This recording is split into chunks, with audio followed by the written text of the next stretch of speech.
অতিশয় ভীত হইল। তখন দূত তাহাদিগকে কহিলেন, ভয় করিও না, কেননা দেখো, আমি তোমাদিগকে মহানন্দের সুসমাচার জানাইতেছি। সেই আনন্দ সমুদয় লোকেরই হইবে, কারণ অদ্য দাউদের নগরে তোমাদের জন্য ত্রাণকর্তা জন্মিয়াছেন। তিনি খ্রীষ্ট প্রভু। আর তোমাদের জন্য ইহাই চিহ্ন, তোমরা দেখিতে পাইবে একটি শিশু কাপড়ে জড়ানো ও জাগপাত্রে শয়ান রহিয়াছে। পরে হঠাৎ স্বর্গীয় বাহিনীর এক বৃহৎ দল ওই দূতের সঙ্গী হইয়া ঈশ্বরের স্তবগান করিতে করিতে কহিতে লাগিলেন, ঊর্ধ্বলোকে ঈশ্বরের মহিমা, পৃথিবীতে তাঁহার প্রীতিপাত্র মনুষ্যদের মধ্যে শান্তি।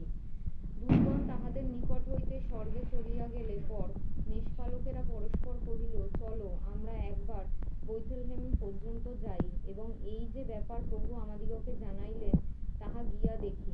পরে তাহারা শীঘ্র গমন করিয়া মরিয়ম ও যোসেফ এবং সেই জাগপাত্রে শয়ান শিশুটিকে দেখিতে পাইল। দেখিয়া বালকটির বিষয়ে যে কথা তাহাদিগকে বলা হইয়াছিল তাহা জানাইল। তাহাতে যত লোক মেষপালকগণের মুখে ঐসব কথা শুনিল, সকলে এই সকল বিষয়ে আশ্চর্য জ্ঞান করিল।